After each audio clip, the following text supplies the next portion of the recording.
Kia ora, New Zealand. Welcome to Sweet Chain Live. My name's Matt Drake. This is episode 70.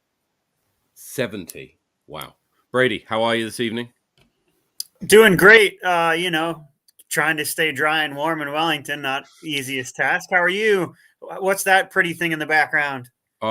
Look, this is I haven't played Hardcore Park for months, and like during the winter it's been terrible. I know because it's only 20 minutes up the road, but I haven't played it for months. Monday, Queen's birthday. I'm gonna go and play Hardcore Park, come rain or shine. And so this is the tee shot off hole 8. For those of you who have played before, and you've got the kind of the pro line over my left shoulder, or my right shoulder, sorry, on the left hand side, and the am line over my left shoulder, and then the my line, which is kind of near that bush on the right hand, just by the tree. That's normally Oh, where I not go. straight into that tree behind your head? Like that's not your line? I can normally avoid that one. Yeah, no, I can normally avoid that one. Yeah, but yes, I'm sure that come Monday I'll be rusty as hell, and we'll probably hit every first available. Anyway, right, let's get on with the show. We've got a great show today. We've got hot scores coming up from around the country. And then we're joined by Ethan Stout, who's recently joined the Discraft Underground team. So if you don't know what that is, we'll learn a little bit more about that. He stays with us for Desert Island Disc Golf because, would you believe it, we haven't done Desert Island Disc Golf with Ethan before, which we only found out recently. And then we've got a couple of housekeeping bits and pieces, some updates on the NZDG timelines, a few tournaments to tell you about, and we spin the wheel for Hosker.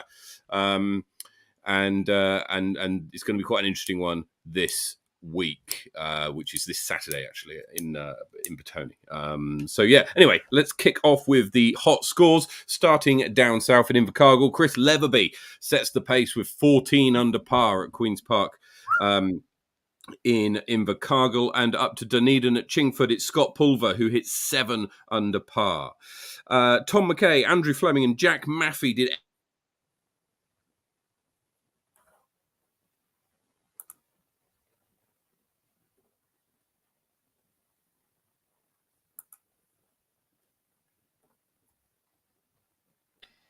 Can you hear me now? We can hear you now. Oh, Welcome lovely. back. Where did you get to? Oh, I think we got to Jack Maffey and then you cut out, you got too excited down in Chingford. I did. At Brockville, actually, I got too excited that Tom McKay, Andrew Fleming, and Jack Maffey couldn't decide who wanted to take out the hot score. So they all scored -8. So well done to those three. At Queenstown Gardens, it's Russell King and Alex Page who hit 12 under par for the hot round this week. And at Tucker Beach, Jack Maffey is at it again with 7 under par. Over to Wanaka, and Carl Martin hits 10 under at Lismore, and Ryan Cambridge hits 7 under at Ely Point for the hottest rounds in Wanaka. And up to the Garden City, it's Ben Ridgen, new name for us, is Jelly Park at 7 under par, and it's Jasper van der Meer at 6 under par at Queen's Park Reserve, and Joseph Berry hits 9 under at Brooker Ave. Quickly take a quick look at Taylor River. Chris Corbin and Tom Strawbridge hit 5 under par in what will undoubtedly be a very sunny Blenheim. Brady, take us through the North Island. Through the north, as always, starting here in the capital, let's go to Barrenport and in the hills. Jack Ryan, Young Ha, and Brady Cush coming in with a hot round of -5 in the hills. Out to the foreshore in Hikoikoi Reserve, Ben 10. Way to have no name on UDisc. Comes in at -3. Good shooting, Ben. That one's for you. Up to Hardcore Park, let's go to Bria Edmonds coming in at +5. Very quiet out at Hardcore Park this week. Up to Palmy Linkletter Reserve, Joel Simpson and Ryan Kiddo share the hot round this week, coming in at 6 under par. In Topor, Spa Park, Lakeside, let's go to Chris Kelly and Nigel Tepene coming in at +7 for the week on the red course. Up over in Taranaki, let's go to Jason Malin. Takes out the hot round at Maryland's with a -1. And Rotorua out in the Redwoods, Scion Tree Nursery in the public layout. Dane Sales comes in at even for the hot round. Over in Hastings in the league layout, Steve Lawson and Jacob Jensen coming in at -2 for the hot round in Flaxmere. On the extreme layout in McLaren's Falls, Quentin Suppers once again comes in at +2 with the hot round this week. And in the Big Smoke, Henderson's full 18, Edwina Mendozoza, comes in at -4. Rosedale, Lewis Loud Easy comes in at -7. And on the Woodhill Red Course, Richard Watterson also comes in at -7 for the hot round this week. Excellent. Well done to everybody there. Wellington's had the worst weather recently. It's been terrible. Even if you wanted to get out, you probably wouldn't. With all the rain that we've been having, hopefully this weekend it holds off and it's sunny in your part of the country. Now we're going to go to our guest for this evening, who has recently signed up with Discraft Underground. Not sure what that's about. Let's have a word with him. Our guest this evening is Ethan Stout. Good evening, Ethan. Good evening. How are you doing? Very good, thank you. Very good. Right, so it's been a while since we've had you on the show, actually. We were looking back through the archives, and you have to go back to episode 4. Yeah. Episode 4 since you were last joining us. That's 66. That's crazy. 66 episodes ago. You can go back and watch all the episodes, actually, on our YouTube channel. Hit subscribe while you're there. So anyway, since then, lots has happened. You joined Discraft Underground, we understand. Tell us a little bit more about that. What is it, and what are you doing in it? Oh, it's an opportunity, a foot in the door, to get my name out there overseas with them as well. End goal of mine is maybe one day we can dream to be paid to play disc golf, and it's a good stepping stone into the world of professional disc golf, hopefully. Mm-hmm. Nothing might come of it, or everything might come of it, but it's a chance. Yeah. Okay. And so does that mean like you're a badger? Like what, like being part of the underground, like people are sponsored by like Sweet Chain, people are sponsored by, like Small Planet, like can you tell us a little bit? I know certain things are going to be under wrap, but like what's it entail? Oh, some discs, advice, it's a lot harder in New Zealand because I'm obviously the only one, whereas I'm sure all the Innova boys, can talk to each other and build off each other. And maybe we'll get that one day here. But I've made some friends and been yarning to lots of different people from the States, connected in with Discraft and whatnot. And you've had to switch up your bag? Yeah, a big switch up considering I was previously sponsored by RPM and throwing 80% probably, 80 to 85%, RPM 6 months ago or so now. And has it been a full switch? You haven't retained any of your old bag? There's only, from about a year ago or so, there's only one disc that has stayed in the bag, and it's been in my bag for quite a while. It's a real, some of my mates and people that play with me will know what it is, but it's not a Discraft staple at all. It's an Archer. Okay. So if any of you know what that is, it's kind of a mid-range hybrid. It's I think the flight number is about a 5-6 nig 3 nig 4-1. So a really, really easy to use mid-range driver hybrid sort of thing. Because I've not thrown forehands with the same hand I throw backhands with. So any shot turning left has long given me grief, and I've been using that for.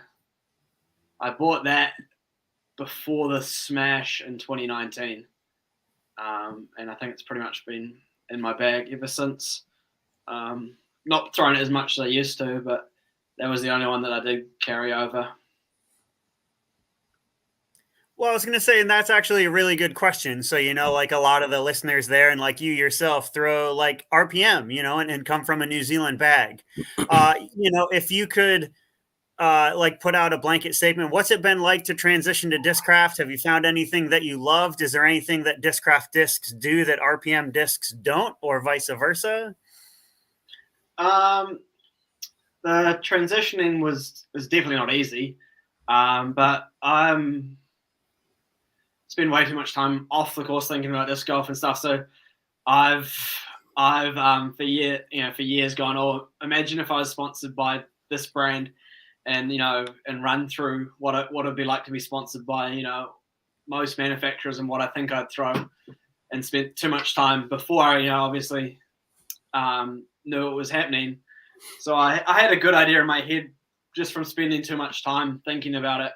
But I just I started slowly. I just went like for like. So I was like, I love the Kia, but I was like, it was probably the easiest switch. It was like, zone, slightly different in flight, but it was a like for like switch, and basically just, I guess, kind of just pulled, what can I find, and found something closest to, what I had in my bag, and then just replaced it with something Discraft, rather than trying to just chuck everything aside and then put in a whole new bag and learn it all over again, if that makes sense. Yeah. So you used to putt with a Ruru. Yeah. And did you find a replacement for that? Yeah, I'd never seen one, but I'd always said that I'd putt with a Focus. And then I bought a couple, and I'm putting with a Focus. It's definitely similar to a Ruru, to a Dagger, the curved edge with a rim, but obviously a rim, with a bead. But the bead is bigger, definitely bigger than on like a Dagger or a Ruru, or most brands have that sort of curved rim putter with the bead, and it's a lot more stable, I found, than the Ruru, which is good because particularly from longer, I'd always miss right and putt just because the Ruru it's just too straight, whereas the Focus has a little bit of fade on it at the end now.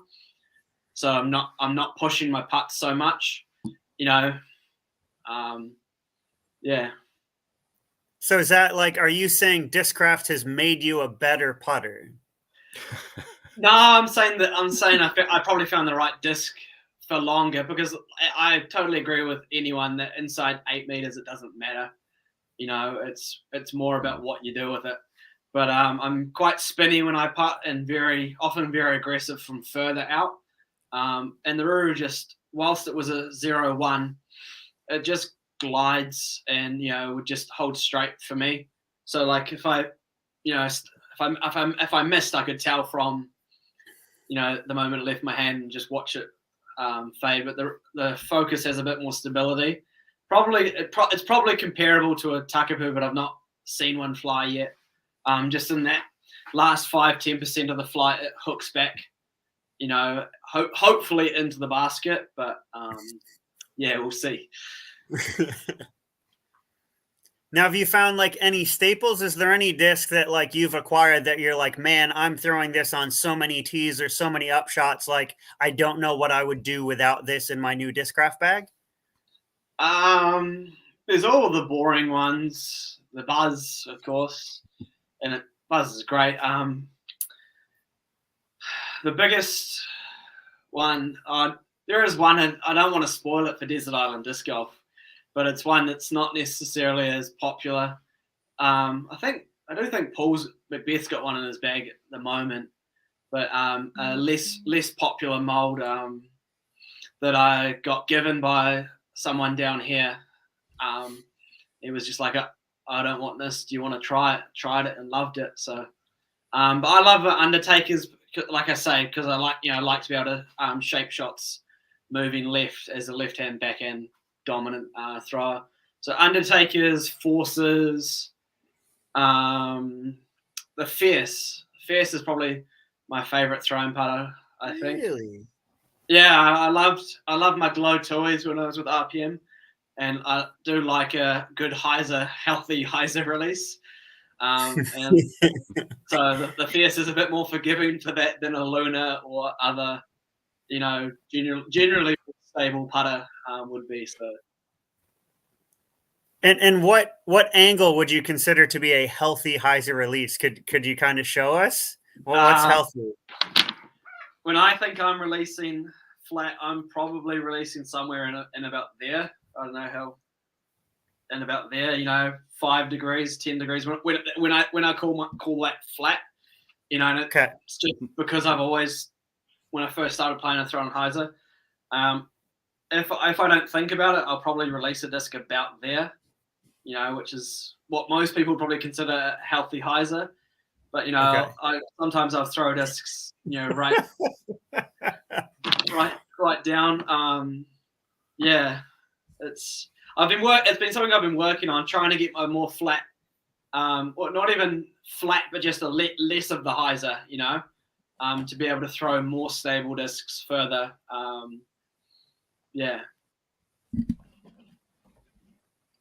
And so with being in the underground team, you mentioned that most of the team's going to be based in the States, right? But there's is there other people in Aussie that you've not that I'm aware of. I don't think so. I've not. There's a couple around. There's a couple in Europe, and like I said, States is the biggest one, but it's going to be the same. Yeah. Most of the time for us anyway. Excellent. So, what are you on a WhatsApp group with Paige Pierce and Paul Macbeth? Is that how it works? I don't know. Yeah, I joke to some of my friends that whenever Paul or Paige is mentioned, I go, it's my teammate, Yeah. And get a good eye roll out of a lot of people. But yeah, it's how pretty sure it was how Nick Carl, a good friend of Paul Macbeth.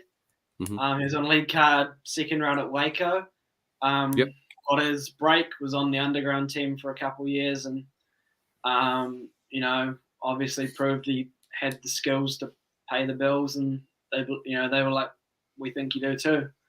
I guess it's more of a development thing as much as a representation for them as well. Yeah, and it gives you a platform that if you go and improve and get very good, then you're in a really good place to get that notice, perhaps more so than if you weren't. So definitely. Good stuff. And so you're kicking off the New Zealand tour season a week this Saturday. Yeah, up at Sub-Zero in America. At Sub-Zero, which is the first tour event of the year. It's sold out, run by Generation Disc Golf. We're looking forward to it. First event for quite some time, actually. It's been a bit of a since Lismore, wasn't it? That's right. A few weeks ago. So what have you been doing over the last sort of 4 or 5 weeks, other than staying warm, in preparation for that? New course for you? It'd be new course for me, new course for pretty much everyone, I assume. But obviously, hopefully, go up Friday and get some practice, so it's not so much of a new course. But the last 5 weeks have not been, in my mind, thrown a whole lot. A lot of people will eye roll, and go, when I say probably still 3 or 4 times a week. One of the perks of being in Invercargill is the course is within, should be walking distance, but I drive down. It's close, and there's probably half a dozen fields that I could go do field work on any given afternoon.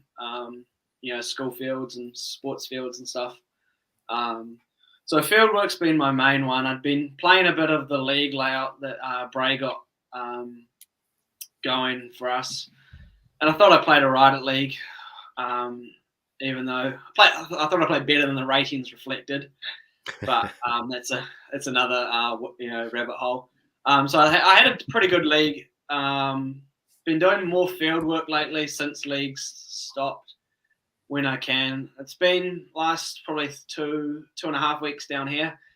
Probably there's probably been 3 to 5 days that haven't been just raining and miserable. It's been pretty bad. So I've been trying to get out as much as I can, obviously, because I've not played the golf course or whatever Morgan and co have designed up in Marama, but I educated guess that it's probably going to be a bit longer and a bit more open and less technical than other courses. So that's why I've been trying to do some field work and just get some distance back that that you lose after a few weeks to a month, and not really pushing for longer shots.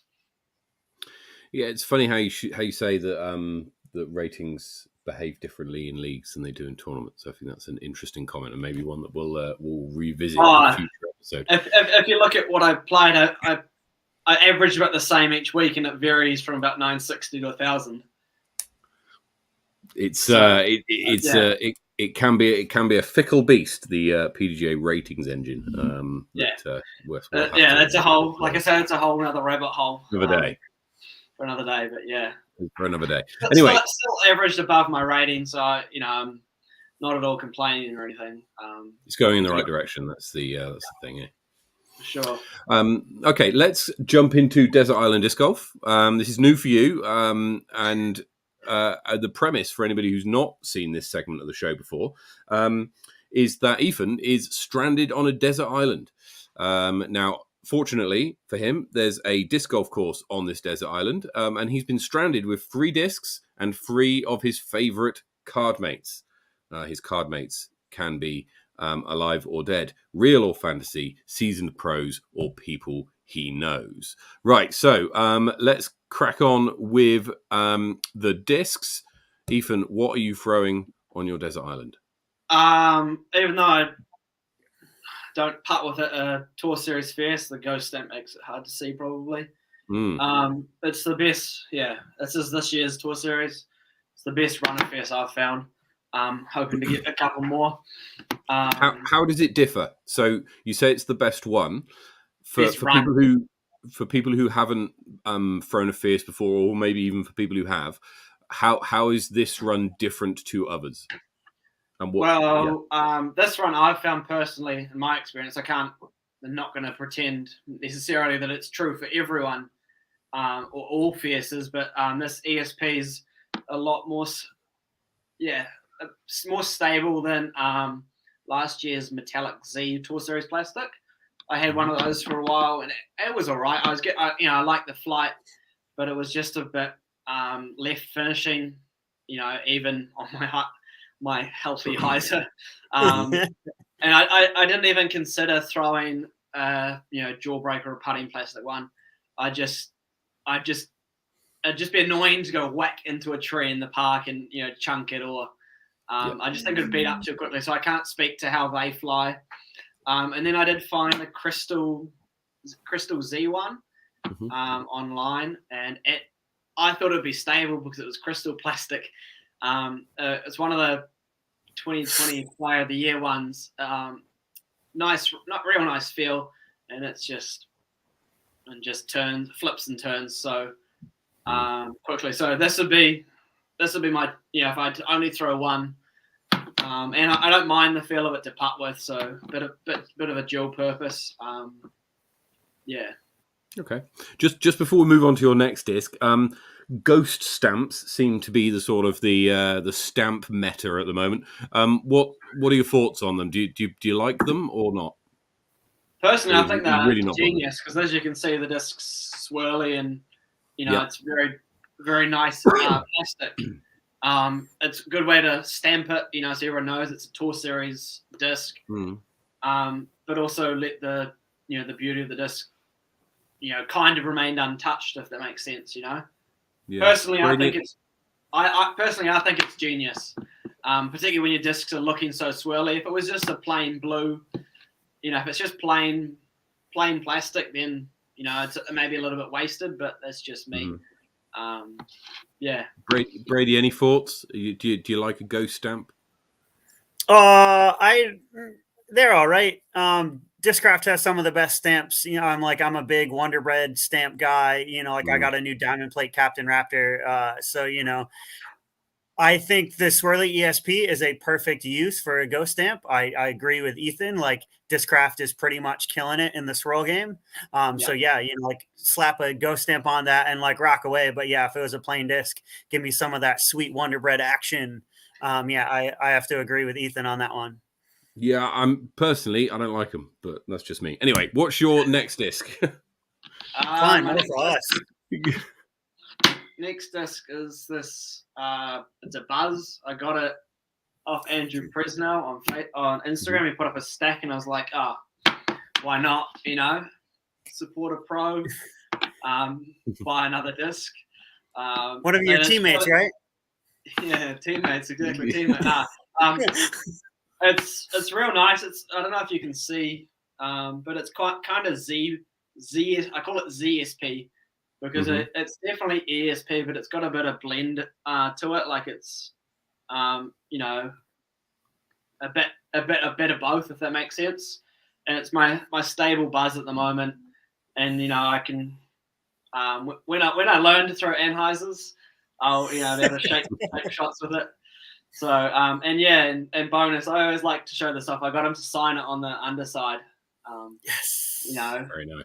I was like, if I'm buying it directly off him, we don't get the chance to in New Zealand, so I thought it was a pretty good idea. Absolutely. And finally, a vulture. Oh wow! Ooh. Wow, yeah, that is. I think it might be bagging one at the moment. It's not obviously completely unheard of, but some random local guy. I'm not sure if you can read that. It was just comes up to me at Lee one day and goes, "Do you want this?" And I was like, "All right, I'll give it a try." I don't know. And, I gave it a try, and I thought it was really good. And I've been throwing it and been bagging it probably 2 or 3 months now. So shout out to Johnny for that one. But yeah, the vulture, I think it's a fantastic disc. I wasn't a fan of the Onyx, and I've been quite vocal about the Onyx, even though some people seem to love it. It just didn't really work for me, but each to their own. So you mentioned the vulture. People may not have thrown it before, or be too familiar with it. How does it? I knew that Brett Carlisle would chirp up when you mentioned vulture. How does it fly? What does it do?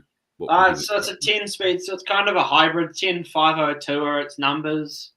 1.7 Discraft stability, if anyone cares about that. But it's for me, it's quite neutral. I can chuck it on my healthy Heiser,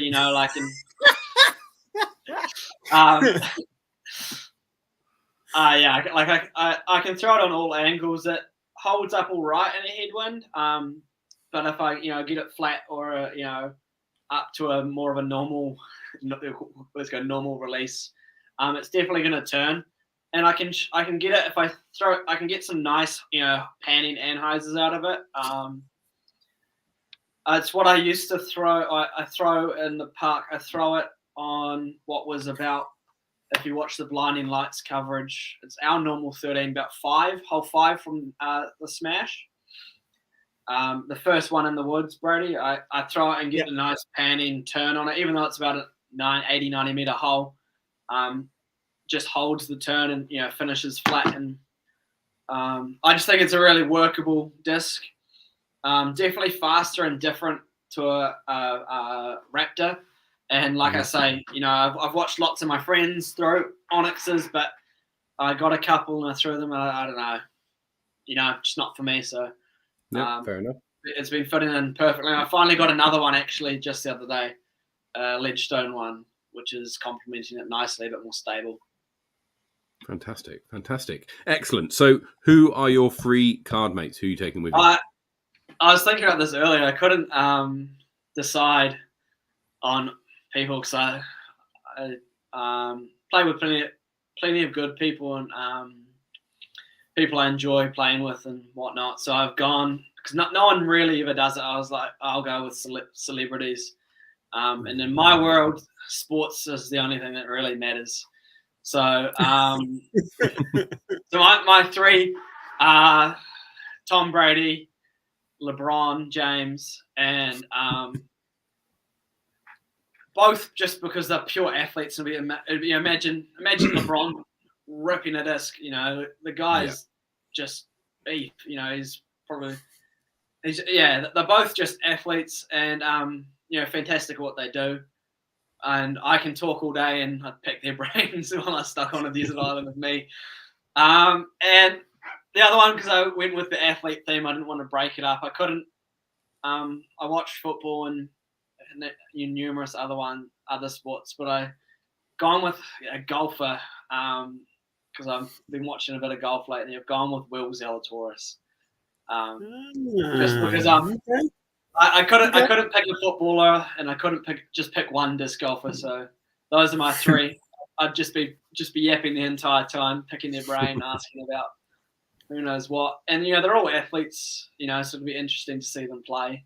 I could imagine they would pick up a disc and get to it very quickly and pick it up incredibly. Particularly stuck on a desert island. Absolutely. Excellent. Thank you so much for that. Right, we're going to jump into the quick fire round. So we've got a family-friendly front nine, which is same questions every week to everybody. And then we've got the Safari back nine, which Brady's going to take us through. So the family-friendly front nine. Let me get my words out. Are you ready? Yeah. What's your name? Ethan. Where were you born? Tauranga, New Zealand. Mm-hmm. Where do you live now? In Chicago, New Zealand. What's your PDGA number? 118781. How long have you been playing? We've got 5 years, tournaments for 3 or 4. Favorite disc? The Fierce. Favorite course? Lismore. Favorite MPO player? At the moment, Adam Hammis. Favorite FPO player? Paige Pierce. Lovely stuff. Excellent. Take us through the back nine, Brady. Time for the Safari back nine. So let's go. Mustache or mutton chops? Mustache. Man bun or mullet? Man bun, because playing football is what I got to do at the moment. Chuck it all up in a bun. OS or SS? SS, not even close.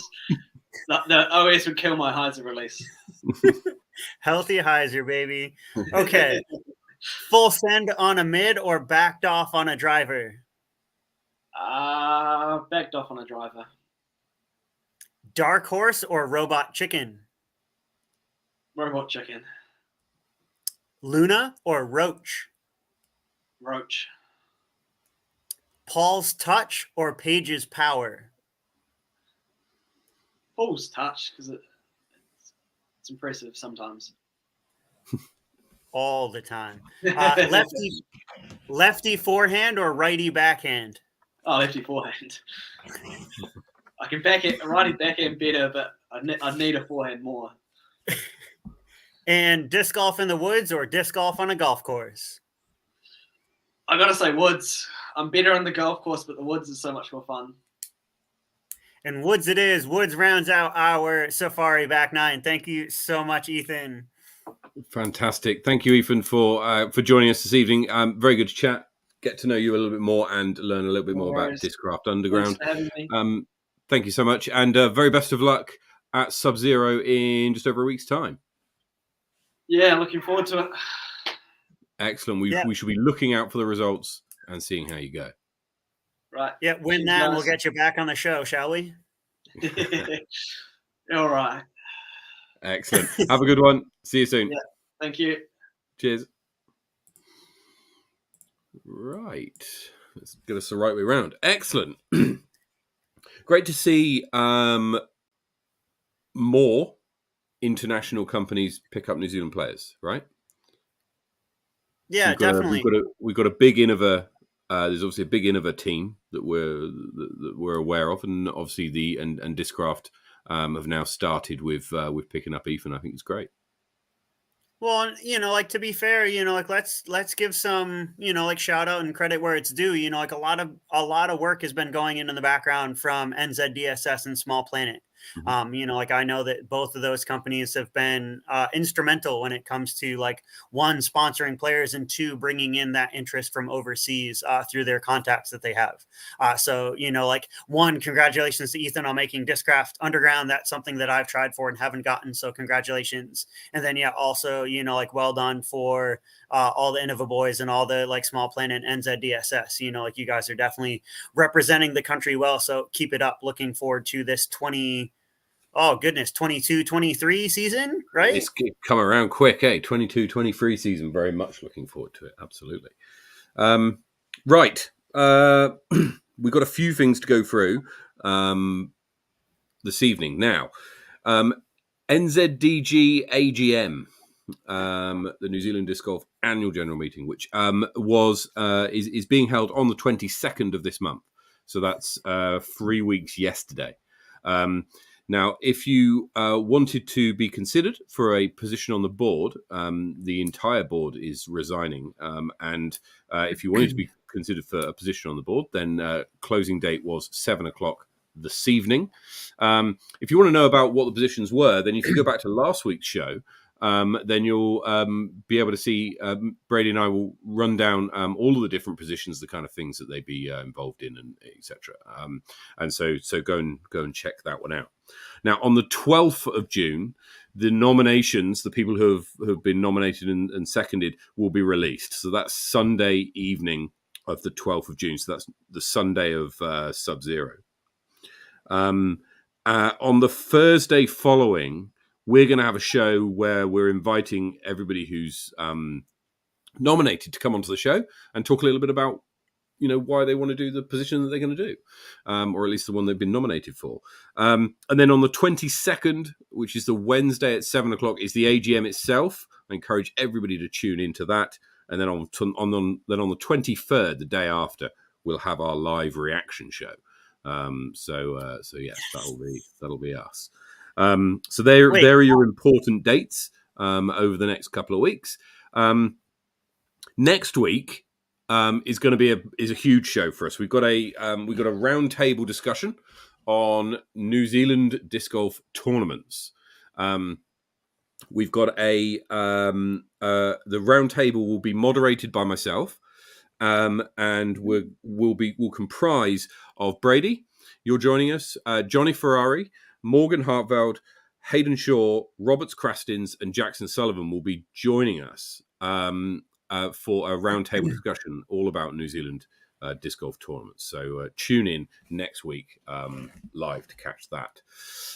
Voting, just going back to the AGM, voting does open prior to the AGM, Hemi. Let me just see if I can find out when it does open for everybody. What I would actually encourage you to do is to wait until the Thursday night show when you get to meet all of the people, and then you may be more informed over your choice than otherwise you might be. So voting, I believe, opens.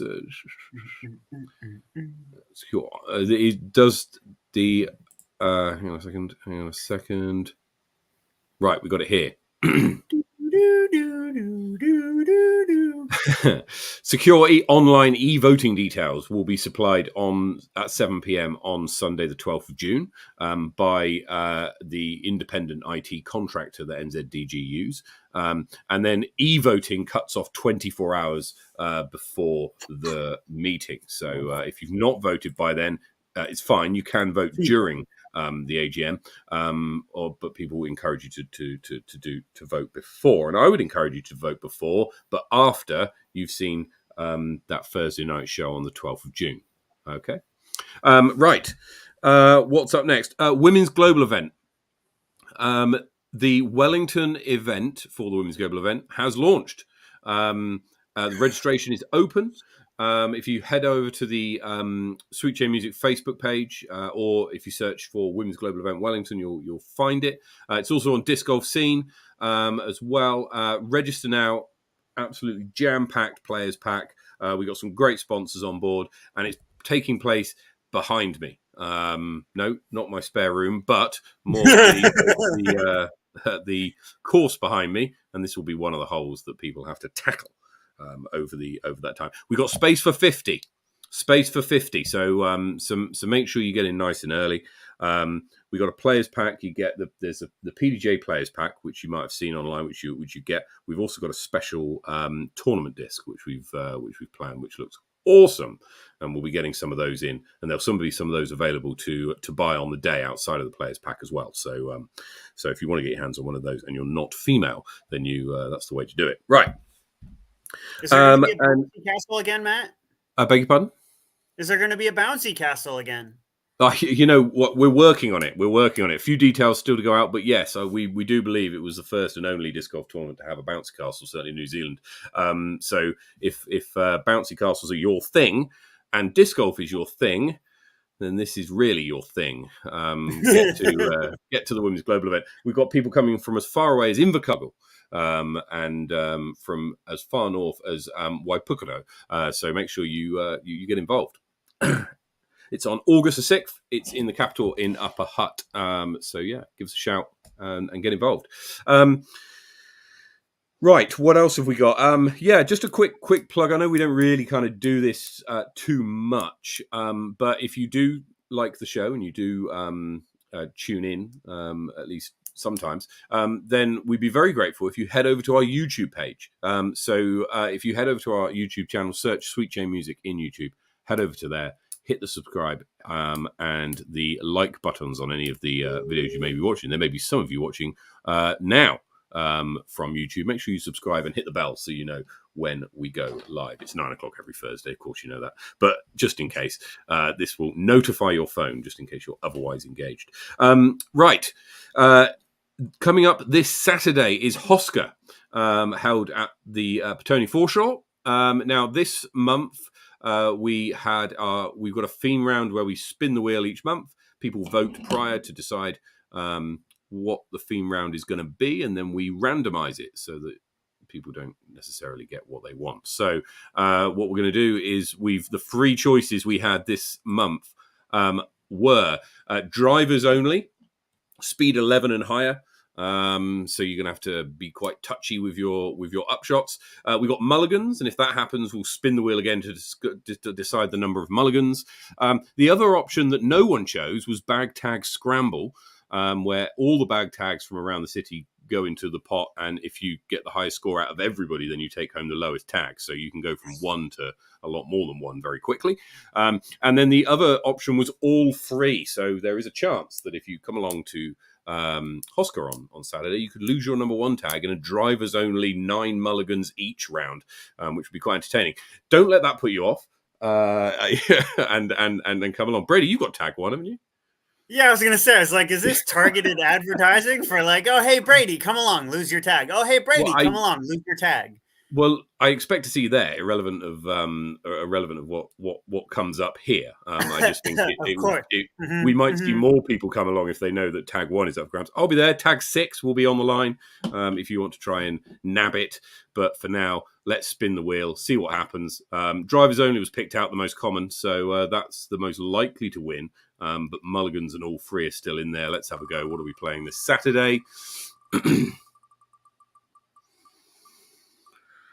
Oh, my word. Oh, my word.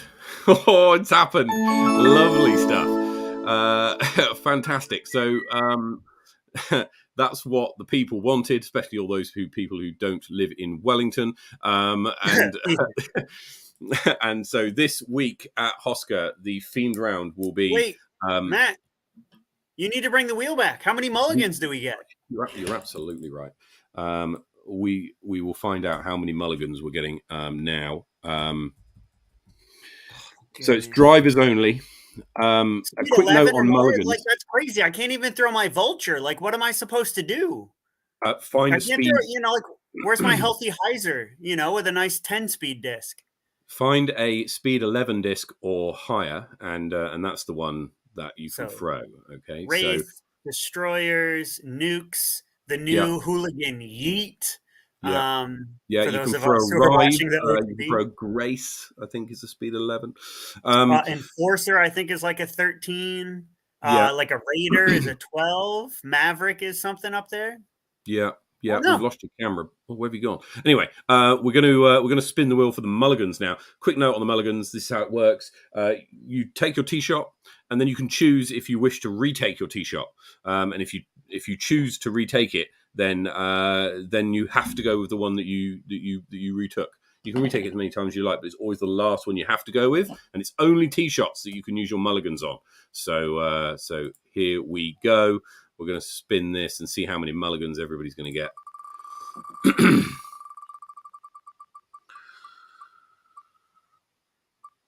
I think that's about right. 5 mulligans. People will have a budget of 5 mulligans for the round. So 5 tee shots. You don't have to use them all, but 5 tee shots you may retake to try and land your driver as close as you can on that 55-meter hole 1. Right, so we'll see you at Hosker if you're around the capital on Saturday. Otherwise, take note of the NZDG deadlines. They will spin around quickly, and make sure you tune in next week for our tournament chat roundtable.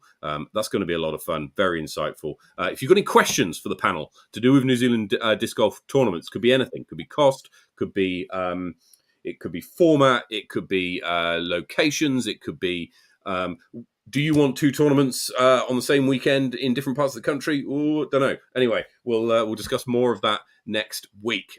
Make sure you send those questions through to us, comment below, send us a message, and we'll make sure that they get put to the panel. Otherwise, wherever you are in New Zealand, then wherever you're playing disc golf, play well, take it easy, get some birdies, and we'll see you next week.